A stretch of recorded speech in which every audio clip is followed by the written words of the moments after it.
From the grind to the glory, one man's journey proves that heart, hustle, and determination change the game. This is Catch as Catch Can with George Tinsley Sr., where adversity is met head-on and champions are made. Here's George. Welcome to Catch as Catch Can. I'm George Tinsley Sr., former professional athlete, entrepreneur, author, and your host. This is a space where we sit down with leaders who face real challenges, learned real lessons, and kept moving forward.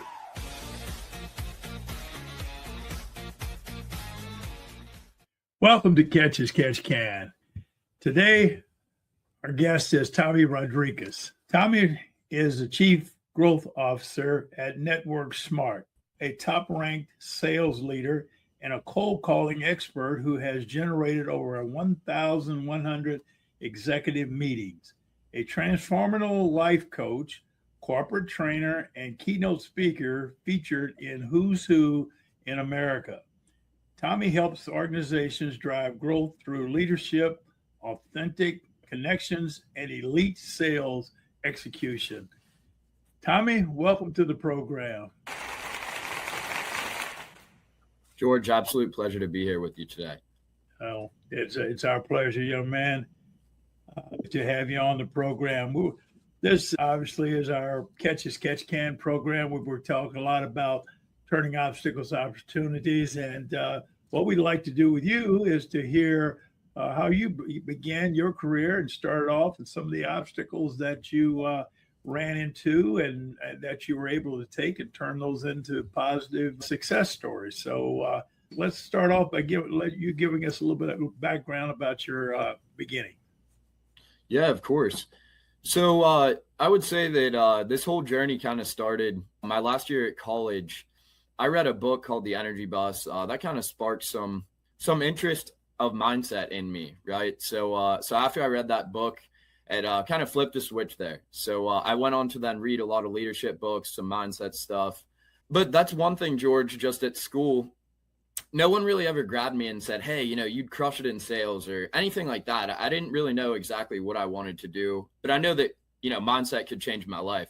So I took a sales job right out of school at a pretty good company, NRG, and started to scale my way up there, which is pretty cool. I learned from some really good leaders there. And I went from there to another Fortune 500 company, which I was grateful for. And then kind of my journey started, George, when the vice president of the last company I worked for came to me at about age 24 and said, hey, can you do Tommy's tips, where you coach the entire organization on sales objections, best practices? Then it also turned into habits, right? How I'm sustaining such success, how I'm showing up the same every day. So it got to the point where I would get little messages on Microsoft Teams. Hey, Tommy, can you hop on for 10 minutes and help me with this issue? Or can I run this by you? At that point, I decided along with my mentors that, hey, I'm going to walk away and just start my own thing. So from there, I started my own business, keynote speaking, as well as one-on-one life coaching.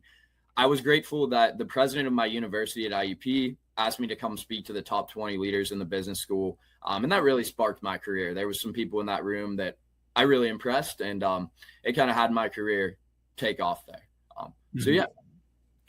So Tommy, you mentioned you read a book, and that's what kind of got you started. Were you always a reader when in early childhood? Were you around books, or what caused you to start reading and diving into what you were getting out of your books?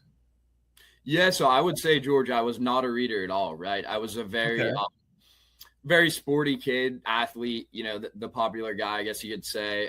Just love to be with my friends, love to have fun. But to answer your question, a mentor. So a great mentor of mine gave me that book, and he'd always kind of worked on me throughout my life. So he actually had a basketball gym at his home. So I'd always go there just to practice basketball, because I always wanted to be the best at basketball just throughout school and everything like that. And he kind of subtly worked on me over the years. And then he sent me that book when he felt I was ready, and it really did change my life. So. Mm-hmm. So you participated in team sports as a youngster? Yes, sir. Okay. and basketball or other sports as well? Yes, sir. Okay. And out of that team sports, the competition, etc., did that bleed into your beginnings of putting all this together, the teamwork, the coaching? Was any of that a part of your early establishing your career? 100%, George. And I would say that really instilled the discipline and the commitment into me, and just baseline integrity, I would say. Mm-hmm. Mm-hmm. Okay. Well, and the reason I ask, Tom, is because a number of the different guests that we have, especially those that have any kind of sports career, no matter what level, and moving into their professional career, that there's usually some learnings or some intangibles that they picked up at that time that actually helped them later on. And into Tommy's tips and what you were doing there, certainly jumping out there and becoming a leader. I'm just wondering where some of those skills were first discovered or started to develop. Definitely. And those are all directly transferable. And you would know that best. I mean, just like I said, the commitment, the integrity to have to show up, when I'm required to show up and be the best that I have to be every single day, no matter what. So, Okay. So the 1,100 executive meetings through cold calling. Tell me about that. Yes, sir. Yeah. So, it was pretty cool. I actually started my own cold call training school as well. But I found a lot of tips and tricks, obviously, over the years, making all those cold calls. And I would share, it's just be unique, be different, right? Don't act like every other salesperson. Find your unique niche and just be an authentic human being, I think goes a long way. Just telling the truth, being honest. Not only that, but just finding that ability to connect with each and every person on the phone. I like to tell people, the first 3 seconds, that's what you're going to have to really lean into when you call that person, right? Every call is going to be different. And you really got to just be a chameleon, kind of blend in with what they're looking for, and just always be ready. And mindset's everything for the cold calls. I can't emphasize that enough. In my cold calls training school, I like to just reiterate certain things. I guess I could give a very practical example. Some of the leaders that I coach, almost all across the board, all could have something in their mind, maybe about like a Monday morning or a Friday afternoon, for example, George.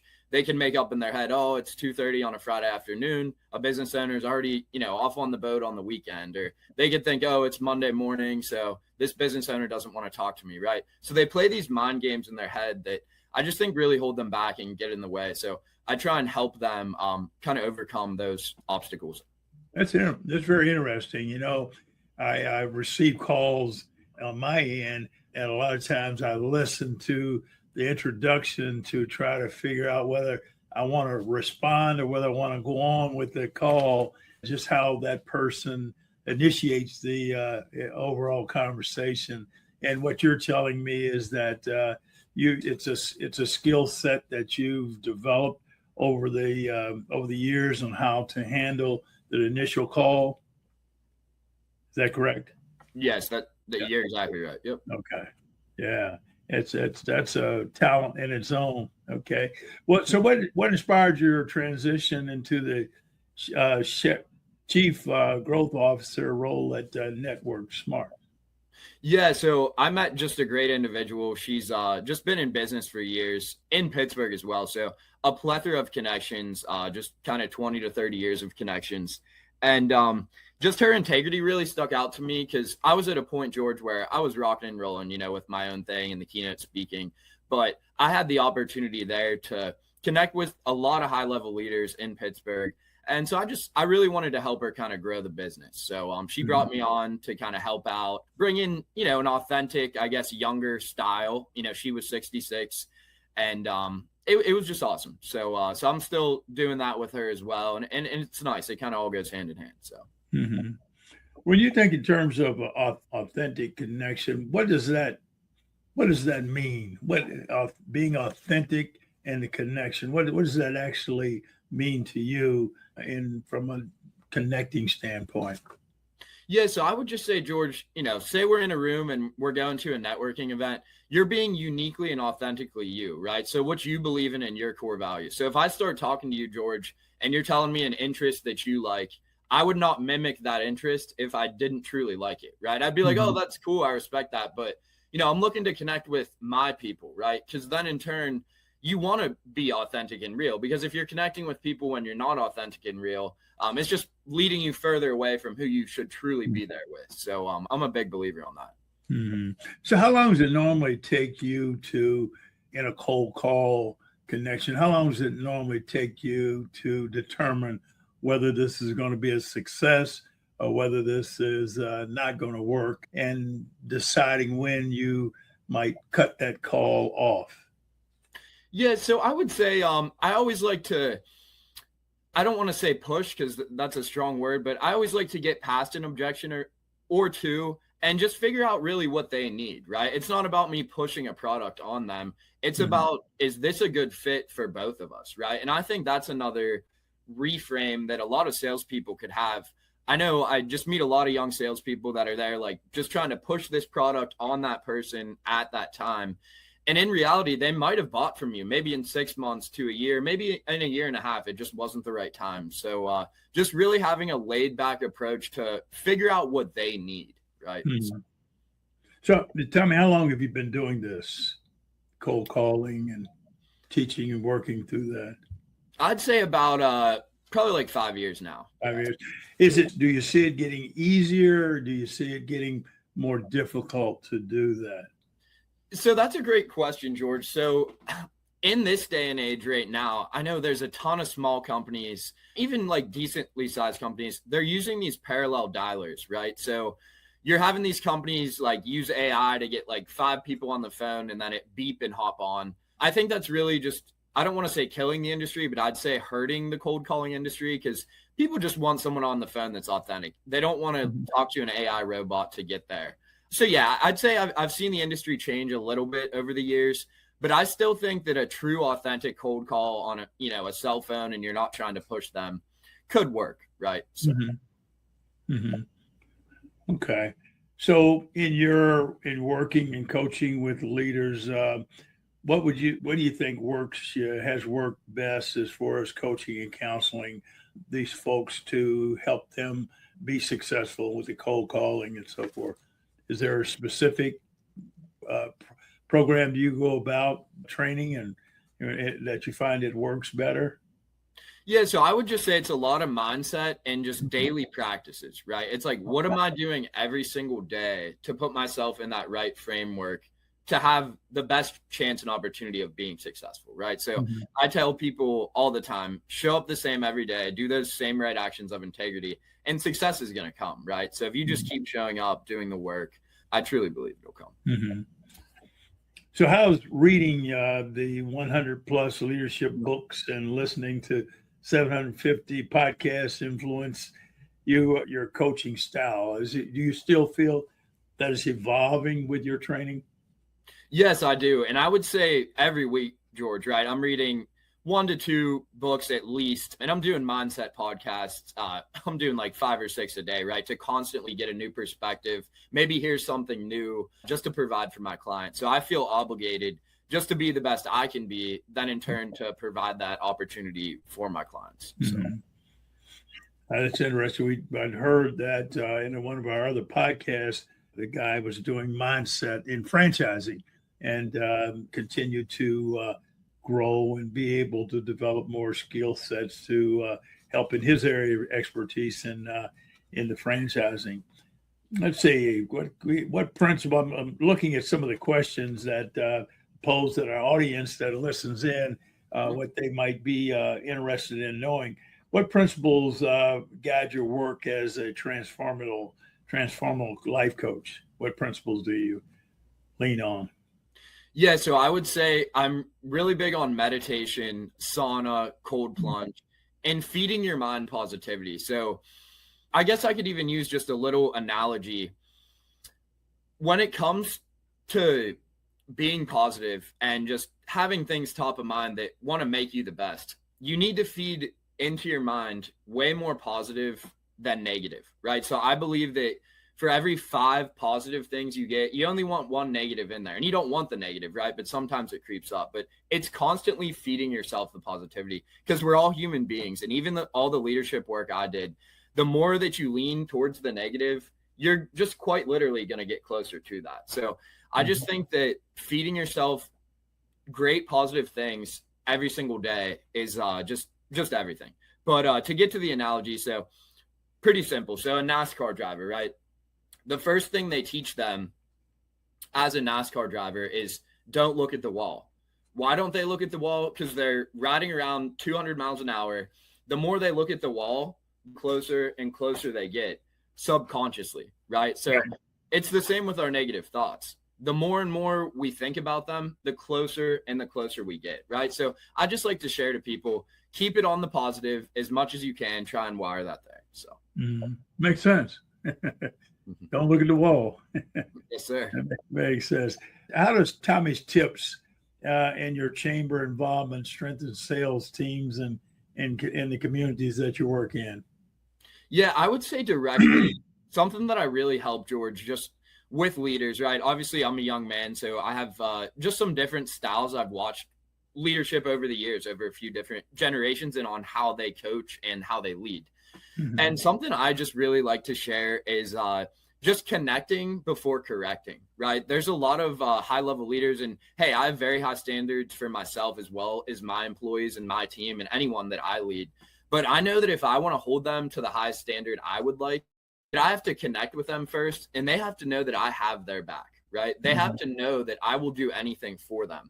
If it's a transactional relationship and I'm just coming to them about their KPIs or what hasn't been done, and I'm doing that over and over again, over the course of a few years, it's just going to kill the relationship. And then in turn, like I tell leaders all the time, right? You have this great stud employee that you want to keep and retain.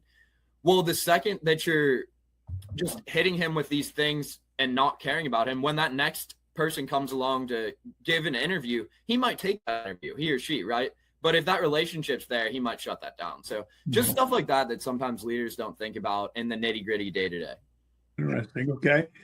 Let's take a look at some of your social media that we have that we want to pop up here. See so that our community can see. Here we go. Walk us through this, Tommy. Yeah, so it was pretty cool. So I had an opportunity with the NFL draft up there on the first picture there. They had the draft in Pittsburgh, so that was really cool. I got to meet some really good leaders there. I'd say there's probably about 75 people invited to that red carpet VIP draft type thing. So that was really cool just to see some high-level leaders there and connect with them. So yeah, good. What else do we? There we go. This is your LinkedIn page. Yes, sir. Yeah, and I've worked just pretty diligently over the years, George. I'm at like 27,000 on LinkedIn, which I'm very grateful for. So yeah, that's a pretty good number. Yeah, 27,000. Yeah, got me beat. I'm at 25, I think. Last time I checked. And just something else, George, just for coaching wise, if you want to scroll down a little, just to help others, I think it's really important. If you go down to my endorsements, if you want to go down even a little more, let's see, keep going. There we go. So when it comes to written endorsements, I like to tell not just young men and women, but people of all ages, when you're trying to build your resume. I mean, I have 20 endorsements on there from coworkers, direct reports, people in my life that are just really close to me that I built relationships with. And it's just great for credibility, right? So I just encourage and recommend to others out there, just build up your LinkedIn, right? And it's something simple and easy to just ask your coworker or friend, oh, hey, do you mind writing something little for me? And then you could write one back, just stuff like that. And even organically, if you leave an impression, people are going to go on there and kind of just write you one. So. Great. So when you're using your LinkedIn page, do you follow your network? Do you continue to follow up with the folks that want to get connected? Yes, sir. And that's very important too, as well. So anytime I go to an event, I like to diligently, the people I meet that I have a good conversation with, I'll shoot them an email, we'll connect, maybe grab coffee and just see how we could help one another. Right. Because I'm all about building relationships and not necessarily like hard selling someone, but sitting down to have a coffee to see, oh, hey, where could I help you? How could we help each other?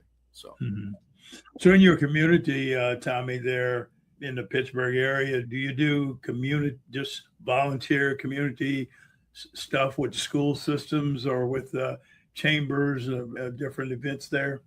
Yeah, I do. And I do some Rotary stuff as well. Some of the local schools, what I like to do to give back to Pittsburgh is I'll do like little free seminars for schools that are just near and dear to me. And I look at that as a way to just kind of give back, share my knowledge with the community, and just help out in every way that I can. So. And you're born and raised and grew up in this community, is that correct?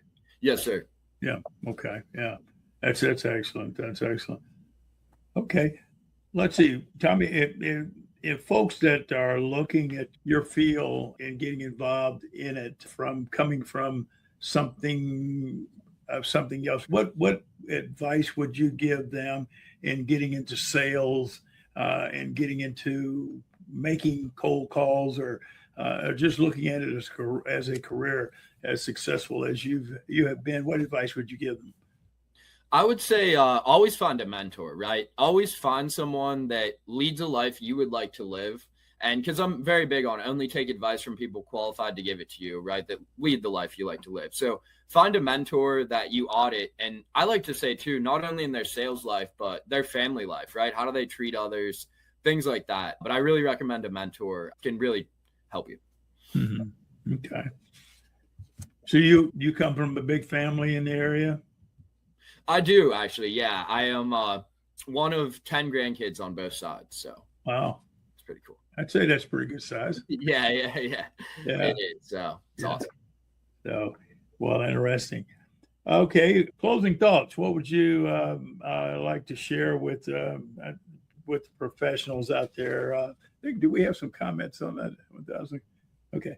What would you like to share with any of the professionals out there that are looking to improve their skills through connections, either with you or looking for other groups in other areas that they may be where they may live? Yeah, I would just say, George, in closing, everyone is born with unique gifts, talents, and abilities, right? So I think that anyone can do whatever they put their mind to if they just focus, diligently have the right mindset, and do the right actions of integrity every single day.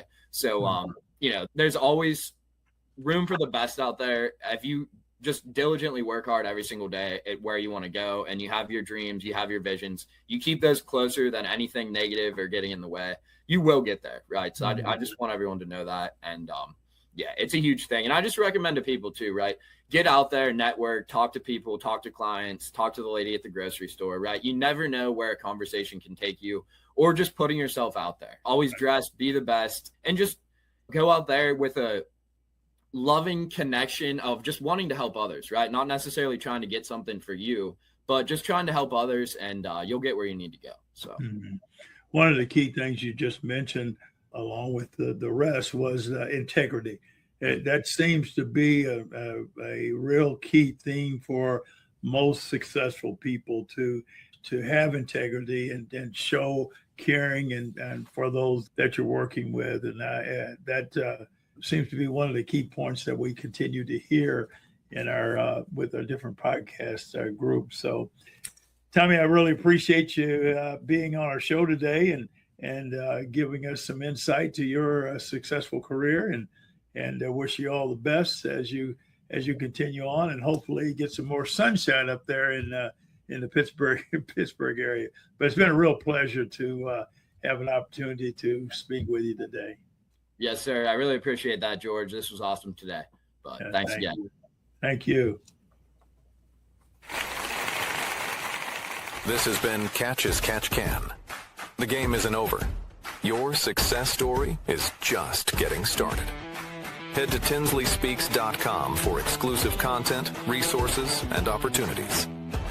Catch as Catch Can with George Tinsley Sr., a production of Live Stream Editors.